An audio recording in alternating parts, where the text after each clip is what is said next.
Hello, everybody, and welcome back to my YouTube channel, Martino Puccio. And you're probably also watching this on Wayne Gerard's YouTube channel as well. We're happy to get back together to talk about Milan and Roma for this weekend. Not a great week for the both of us in terms of clubs, but Wayne, just want to say hello first. Happy New Year to you and everybody else. I haven't really broadcasted on the channel because of work lately, but how are you and how's everything been? I'm great, man. I am looking forward to this, but also a little bit afraid on a personal level. Things are good, man. You can see I got this nice little new Roma sweater. It's very comfortable. ASMR mic going on right now with the volume level too. So yeah, it's all big upgrades for you, Yeah, right? it's step by step. You inspired me last year, and I was like, I gotta really do this. I know, but like your lighting is better. My lighting is horrific. It's probably my background, but I try my best with this. I look pale as a ghost, but yeah, Milan Roma. I mean, like we were saying, really rough week for both sides. Both eliminated from Coppa Italia. You guys losing to your actual bitter rivals, and us losing to our pseudo rivals and Atalanta, who been like a better bogey team for us than like Sassuolo is, and I say like better as in like they've done better on all facets. Um, but yeah, really disappointing from Milan, Roma as well. I know that one's just a little different. I think there's so many more issues with Roma on many different levels. Milan's are primarily Pioli seems like a dead man walking. I guess there's parallels with Mourinho seems like a dead man walking, but one is one of the greatest managers of all time, and one is a manager who has won one trophy as a manager. So I think, and funnily enough, that's the amount that Mourinho has won at Roma. But we can go back to this first matchup. In all honesty, the scoreline does not reflect what that game was. For the large majority of it, Milan did dominate until Tomori got a silly second yellow card and really just kind of allowed Roma to have some breathing room there. I think it was El Shaarawy who scored, or maybe drawing a blank on who scored the goal for you guys. But it was really just one of those games where Roma would have been very fortunate to come away with a draw at that point at the Olimpico. It was a huge win for Milan, considering in hindsight of going in there and winning a match like that, because Mourinho's side is very difficult. Was he also suspended for that one too, or no? He Because I may have think been. I'm losing track at this point. It's like half the games, the manager's not there, I and think his it's suspension was frustrating. like carried over, but he might have been on the touchline. Either way, It was Spinazzola in the 90th, That's what it was. 92nd, That's what he 90 was. He plus was still 2. looking good. I really feel unfortunate for him in his situation, as you mentioned. I think you tweeted it out sometime this week about ever since that Achilles injury at the Euro, it's been a real downhill turn for him in his career, which is really disappointing because, again, like we all said, on track to win player of that tournament if he Yeah, does not get hurt. Um, but with that, Roma and Lukaku, I think, came on as a substitute, or he wasn't even fit enough at the time. He's been really your staple. And I have a tweet almost every single week about Roma that every single match for you guys feels the same.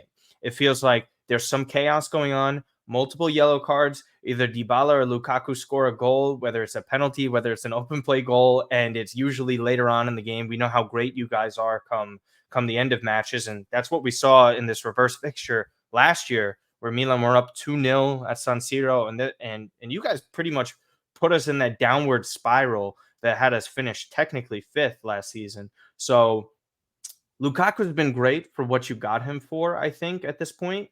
But overall, what are your real vibes at this point? Like it's Europa League is still alive, but you're facing Feyenoord, and then you also have Serie A to hopefully get top four. So, what are your kind of overall vibes since that match? my feeling's been sad, to be honest with you. Not to come on your stream and cry, but No, you're but I fine. mean, it's frustrating. I don't even want to say because if you're not a Roma fan right now, I think it's difficult to fully comprehend and to put it into context. So let me play this back for you. If we look back to 2017, Roma almost gets in the Champions League final, and it's due to a dubious referee error that prevents them. And then there's years in between that where the team could have made serious progress. They could have qualified for the Champions League and added year by year. And now I reflect and I look at a team last season, less than a year ago, that was really put in such a tough spot. Another refereeing error goes to penalties. Unfortunately, it's a player I very much love, but that the rest of Serie A hates in Gianluca Mancini. He gets an own goal and misses the penalty. That was such a rough day for him.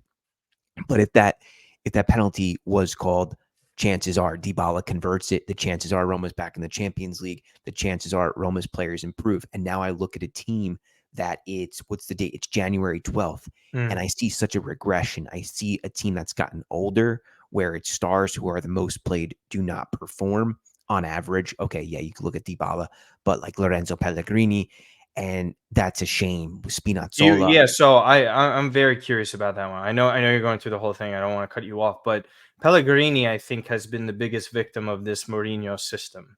Obviously, onus is always on players as well. And we all know Mourinho will let people know that by his recent quotes. But what do you think it is? Because I think he's so much better as a naturalized 10. That's not necessarily always been the position with Mourinho, I feel. He's been more wide, a little bit deeper at times too. Like what gives? Like what is the best solution to get him back on track?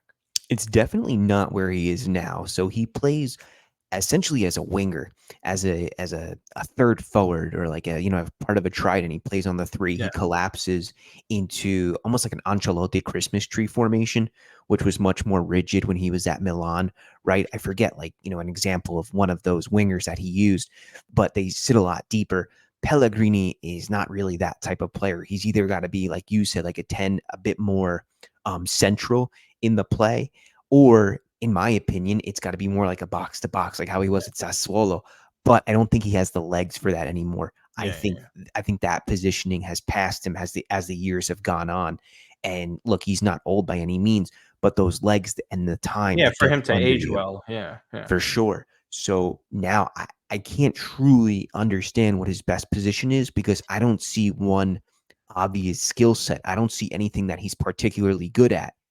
And that's a shame, because when he plays with the Azzurri, he plays very well. It seems like his morale is up. So I think that there's something mentally going on with him. Perhaps there's something even off the field that I'm not aware of, that Romanisti are not aware of.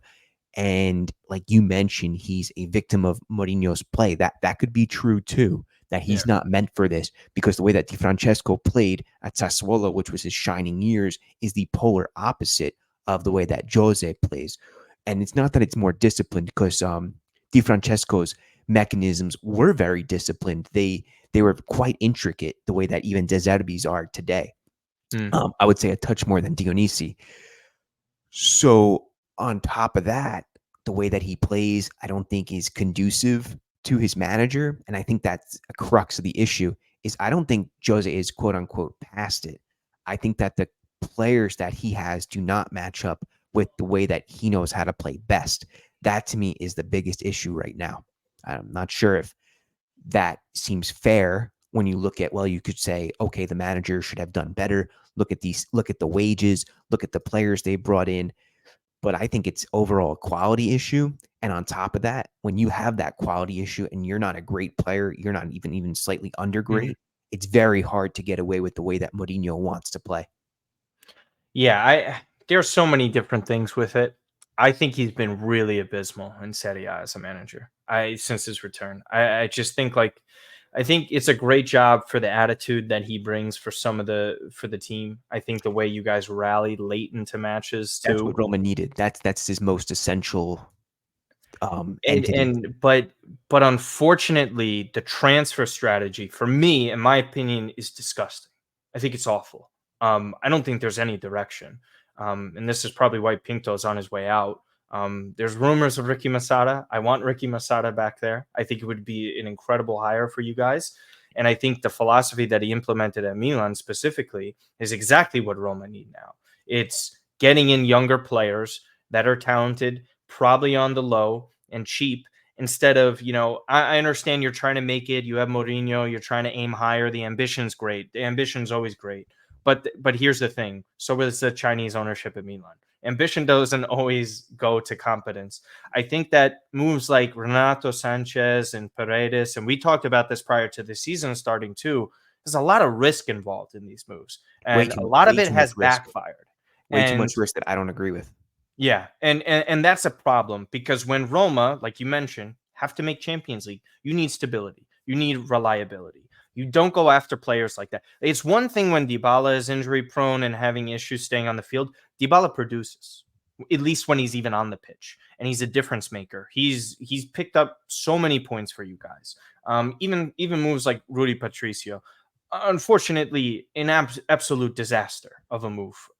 Been one of the worst goalkeepers. And again, points like that add up over time over the course of the season. And in one score, in Roma play a ton of one score games. So a lot of times it's been positioning. It's been the guy can't even just block a shot in general.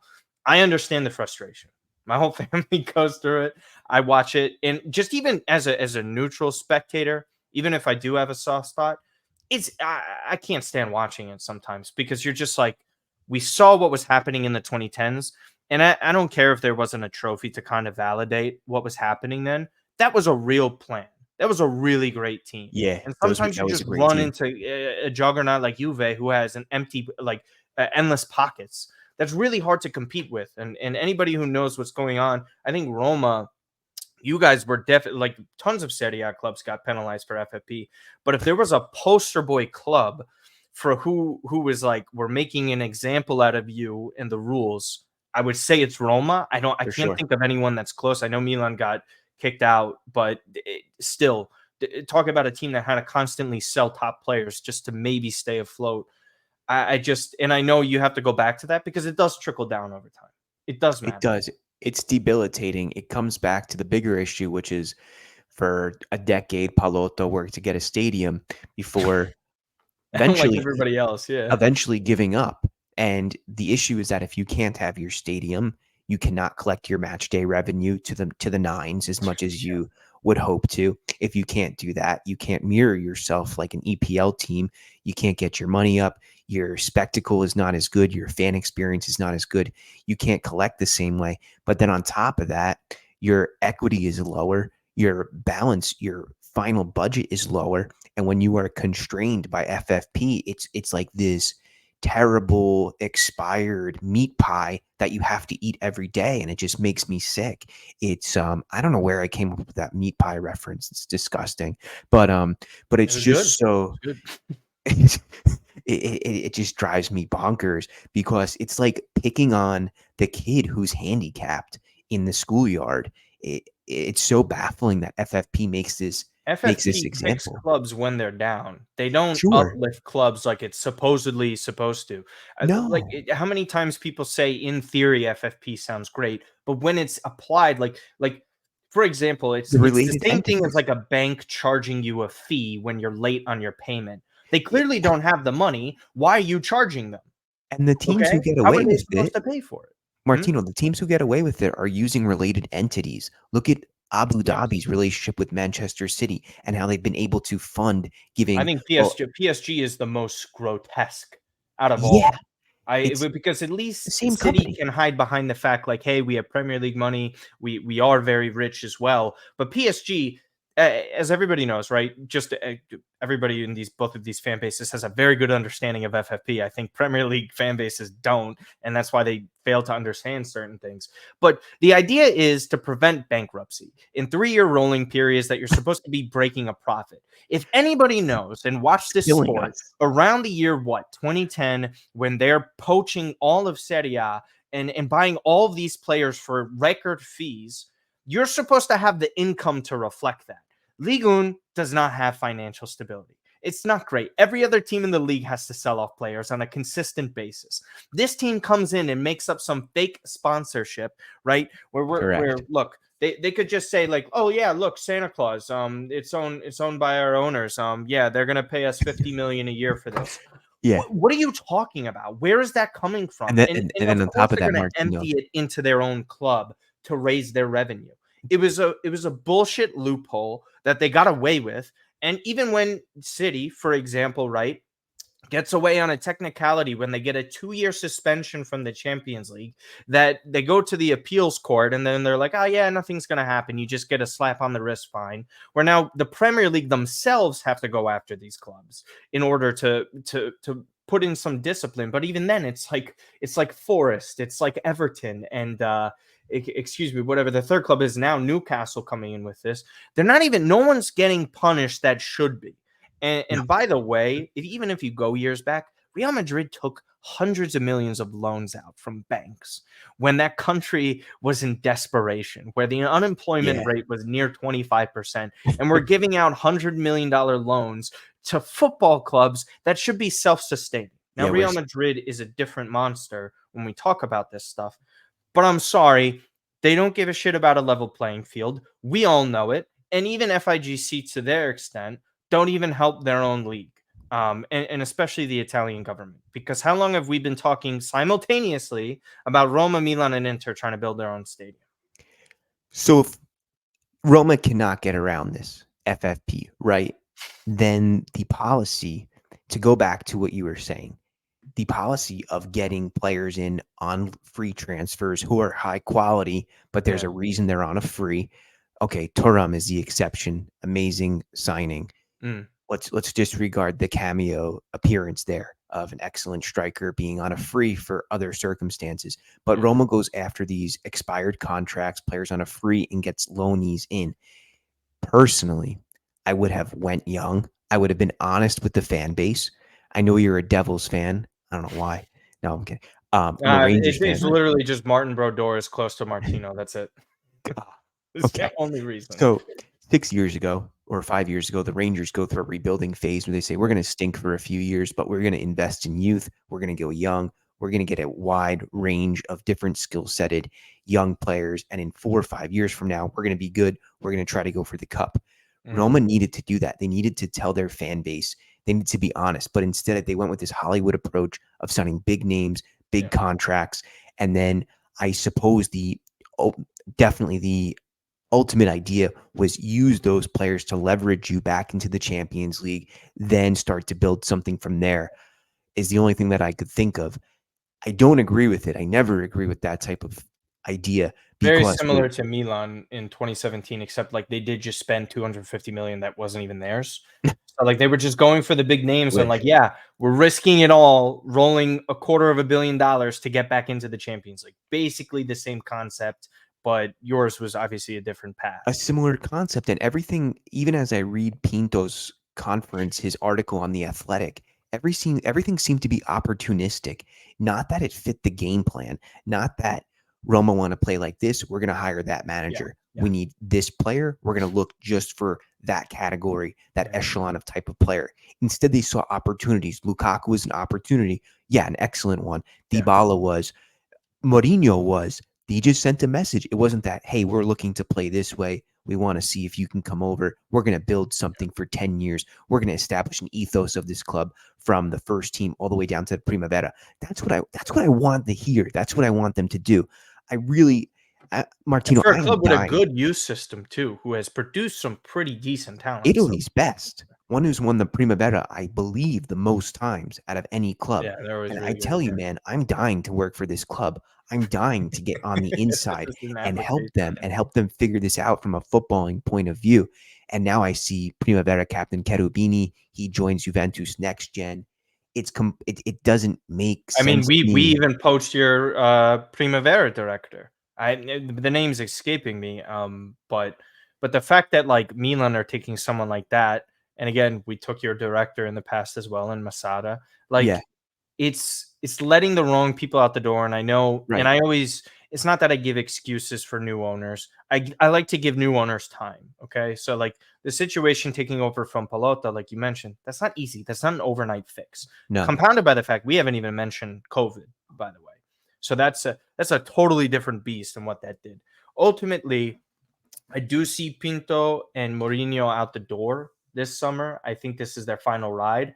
I think best case scenario is obviously if Roma win Europa League or somehow manage top four, which is still not completely out of the question. I think Napoli are probably, because Napoli was so high up last year and where they're at now, I think that's even more difficult to overcome and get back into top four as opposed to like where Roma's at right now. It's really like, can this guy's legs not fall off the bone? Or the meat of falling off the bone. I always just think about that meme of where those barbecue grillers, or whatever the name are for them. They just drop the meat off the bone, and it's just like a clean break off. That's what it feels like Dybala's legs are like right now. I don't think he has much time left at this level in Europe. It could be as soon as this season. It could be one more year. He's maybe playing on Sunday. So if Dybala plays, how are you feeling about heading into this match into San Siro? Because this is a good time to play Milan with their defensive issues. Significantly better. Dybala, when he is on the pitch, is usually the best one on the pitch. Roma are a completely different team without him. They create significantly less. He is the creator. Without him, it comes back to like kickball. Get it up the pitch, hope for the best, hope that your center forward, whether it's Lukaku or if it's Belotti or even Azmoun, just try to get it up to them. Hopefully they play it off of one another. Perhaps even one of the wing backs sneak through, and that's the MO.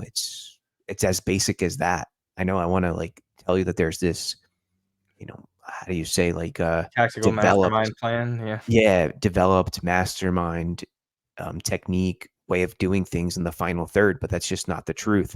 It's like I said, I'm sad. No, I know. Yeah, but it's the harsh reality of it all. Maybe the Friedkins take a different direction like this. Some of the rumors sound like it. I think someone like a Palladino could be on the table. I'm not saying Roma's definitely an upgrade over Fiorentina, but I'm not sure Vincenzo Italiano might jump at that job currently for the situation. It might be difficult, but I think there's some options out there and some pretty talented managers. So I think Roma will be okay. I think the most important thing, obviously, is getting a proper director in. So again, yeah, with that, if Dybala for me, it just feels like if Dybala is a maybe and he just got injured in the middle of the week, the way your season goes and the way his career has gone at Roma, he's either going to start and play for 40 minutes or he's just going to come on as a super sub. And that's my guesstimation, is that Dybala is going to try and make some impact off the bench. Because I think if Roma, the way they're going to play this and approach this, even without Mourinho, is just keep this close because we know Milan are going to constantly attack us because our defense is terrible right now. I think Roma, you guys are just going to sit back, play a very physical game, and hope that there's just one opportunity in which Dybala can take a chance or Lukaku can take a chance on a counterattack as well. We saw how exposed Milan were in the Coppa Italia against Atalanta. So I think there is a hole in Milan's defense that's a makeshift one at this point that Roma can expose. So yeah, I think you have a really good shot there. I want to see what Zalewski can do. I want to see Zalewski get a bit more really forward. I like it. I like his skill set. I think he's just had a real rough go of it. He's also incredibly young. So like to expect consistency from players like that in a really difficult situation is, I don't know. I think it's harsh. He went from a winger to an outside back. Players like that. It's not his. This is not his game. He's playing as an outside back, and he's a winger. He played like that for the Primavera. He plays like that for Poland. So when you peg him in to this box, it's really hard for him to get out of it. I think he's lost his confidence because this style of play doesn't suit him. It doesn't feed into his soul, and he's not a happy player. You could tell. I think he's trying his best, but as we mentioned, Milan's defensive issues right now, if Mourinho takes those reins off just a little bit more, maybe we could see something special. I think you just got to go for it at this point. Yeah. I think this is a fixture you have to. Again, when you drop points or have difficult matches against bottom tier sides, this applies to every club. Guess when you have to make up for it in games like this. Mm-hmm. And the same thing applies for Milan with the way they're dropping. I know this is, I always enjoy talking about Roma because, again, they're the most fascinating team in this league. They usually are. And fascinating could be a compliment. It could be an insult. To me, I just think it just defines who they are. It's always how this club has been. And they're going to continue to be that way, unfortunately, for the foreseeable future. But with this, these fixtures are always pretty crazy. I know Milan have done a better job and have basically owned Roma in recent years, but there's always that little glimmer of hope in this sport where if you just keep things close, things can turn around. Milan's defense is disgusting. It's exactly why I didn't even think this team could win the title this year. We see how good they are offensively and what they're capable of putting forward. But my goodness, there is no true regista or number 6 that cleans up things defensively like Francesi did for a while. There's no Benacer in this. It's looking like Adli, Reijnders, and Ruben Loftus-Cheek as that 3-man midfield. Loftus-Cheek was phenomenal in the first match of this tie between the two teams. He's a He was player. definitely player of the match before he had to get subbed off because of Tomori's red card. And again, no Tomori, no Kalulu. 87-year-old Simon Kjaer. Looks like Theo Hernandez at center back. Florenzi is hurt, so he's not going to be facing his former Theo club. Hernandez at center back. Yeah. So I don't know who we're putting at left back. Alex Jimenez, who you replied to me on my Instagram story about, like, who is that? And unfortunately got called for a penalty, which actually I don't like to complain about referees, but that one was, I think he actually got the ball, but that was unfortunate for him. But either way, that's what we're looking at. A player making his second match in Serie A at left back, where he's kind of primarily a right back. Calabria is going to be over there on the right side too, who, whatever.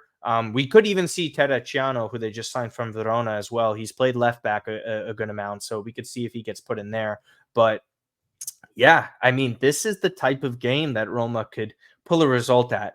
Would you be happy with a draw here, or do you think this is the type of match that you guys have to go in and win? I think Roma's I still think on the road a draw is a very nice result. No, I think there's too much that's happened in the past couple of weeks. Roma's play over the past few months is discouraging.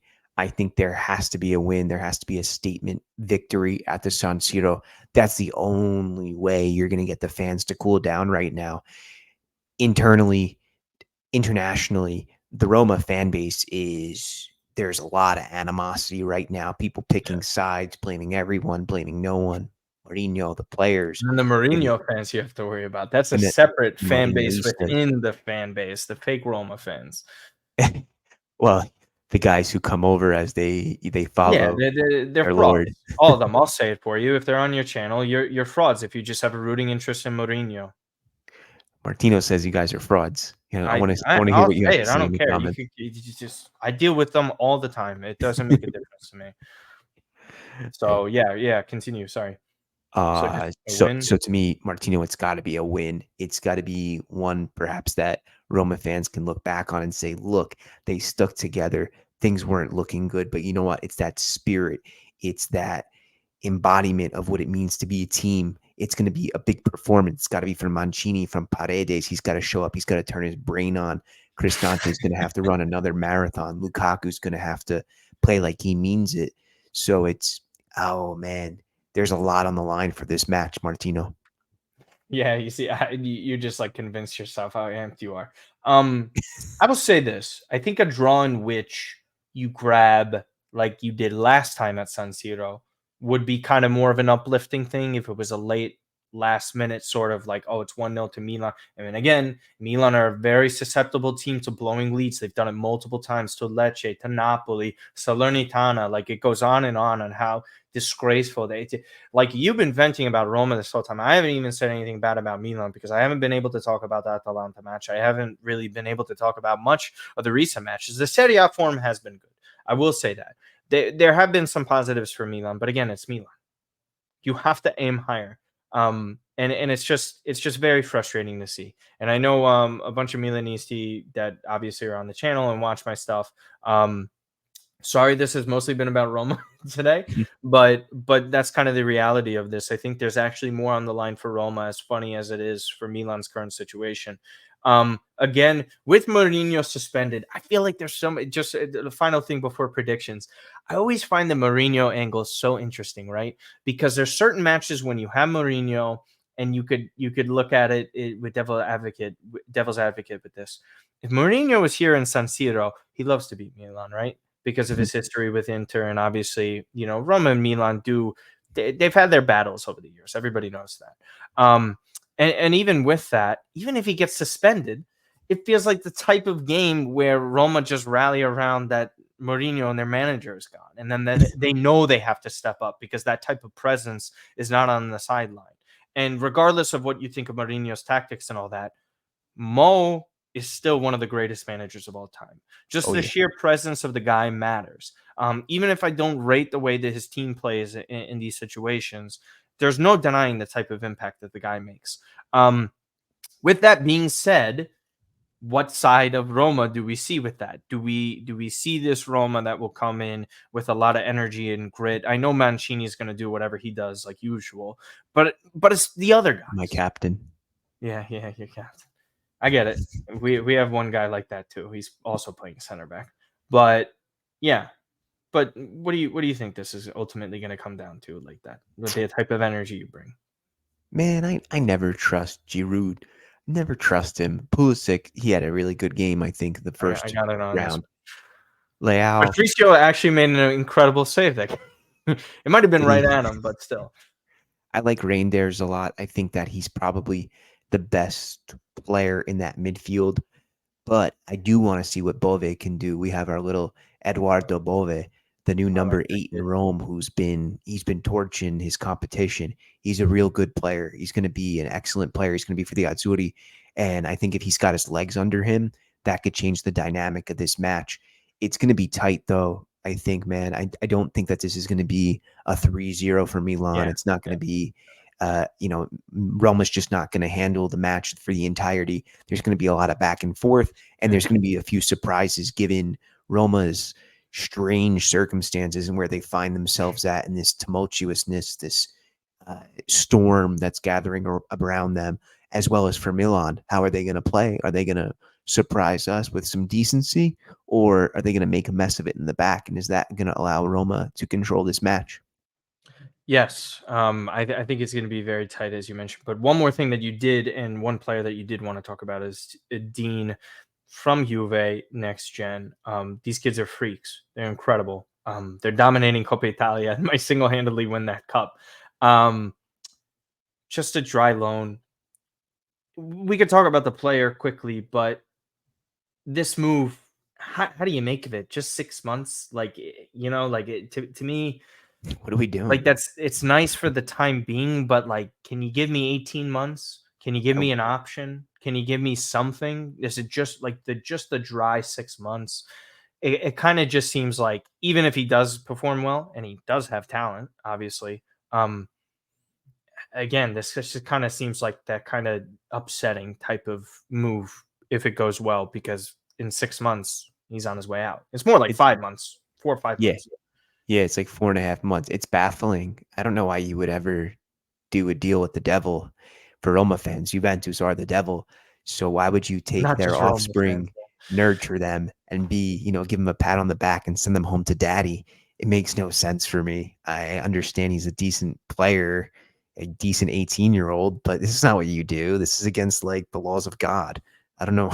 I don't know what the strategy was here. Right, yeah, it's just, I gotta ask do you Pinto. think this plays back into what we were talking about before, the desire to make top 4 and doing anything that they can and accepting a deal that's like, "Yeah, you take our Well, player for 6 months, and if you make Champions League, good for you," but, like, obviously, there's no options, right? Like, I don't see the upside for Roma. I only if unless he makes a significant impact somehow over these next 4.5 months, where he is the reason, one of the main reasons that they make it into the top 4. Who knows? Maybe this will age very well.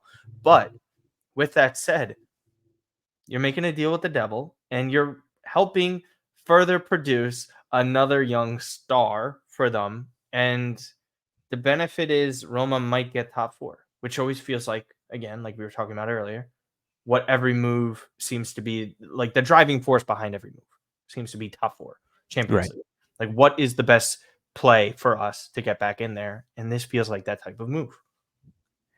It's why not sign Bonucci? Why not go to Brazil That and okay, try yeah, and and that's a great one. Yeah, go to Brazil too. But like Bonucci, like, why not pay up? I mean, he's been horrific, awful. And he says this is his last go around too. So like, I don't know. I think him and Mancini, like, regardless if they would have gotten yellows or whatever, that would have been the most annoying center back duo in the entire league, or maybe the entire world to deal with. I think that's something Roma should have just rocked with at that me point.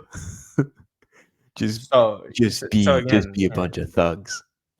yeah. So instead, you got another Juve center back that Why It's not just play? Why not play an 18-year-old from Roma's Primavera?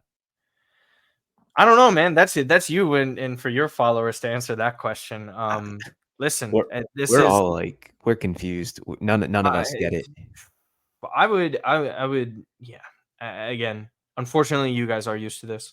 Um, we'll see what happens. I do wish Roma the best of luck, and out of all the teams that are vying for that top 4 spot, I'd rather see Roma obviously get there. I don't like any of Thanks, these other Martino. teams that are like vying for it. I don't want to see Atalanta. I don't want to see Bologna, especially when they sell like half their guys. And Thiago Motta is going to be out the door too. Yeah, they're Nobody gonna wants to finish see them in there next 12th year. next year. Hell no to Atalanta. Napoli, I mean, come on. Worst title defense ever. Hilarious. Jokes. No offense. Actually, yes, offense, because they did that all last year. So I don't really care. I don't know why. But either way, I would like to see Roma with that. And I know some people think I hate Roma. I don't. I'm just a very harsh critic with things, just like I am with my own team. So don't take it personally, guys, on Wayne's channel, please. But yeah, any other stuff that you want to talk about before we head out here? May the best team win, Martino. It's gonna be a 0-0 draw. Just you could just watch. But yeah, always love chatting with you, brother. Your Same. channel's doing fantastic. Thank you. You guys are great followers for Wayne. I see you guys all the time. I try and drop in as best I can on some of Wayne's lives after some of the matches. Maybe you guys go well enough in Europa League. A Milan Roma Europa League final would be hilarious, but I think we both know I probably not. I don't have strong confidence in Milan going deep into the tournament. But yeah, best of luck to you guys. I think top 4 is definitely doable if Dybala's legs don't fall apart. But yeah, I appreciate you so much, guys. Again, for my channel at Wayne and Rome on Twitter. Same goes YouTube. for socials as well, or is it just Wayne Gerard on the socials? It's Wayne in Rome. I think on YouTube and Twitter, Instagram, it'll come up. Such a good One word. name, man. Such a good name, man. But and again, if you haven't also subscribed to the podcast, if you're interested in Milan podcast whatsoever, that Milan podcast is what it's called. With myself and Matt Santangelo, I believe he's on a bachelor trip this weekend. So Is my he? guy is enjoying himself in his life. That's why he could not make it today. But he might be calling in for post match come Sunday. So tune in for that, guys. I'm more than likely going live. Wayne, I assume you will probably be going live as well. Or are you going to watch in the city? I'm going to be visiting my grandma. So Okay. I'm going to be doing my live on Monday.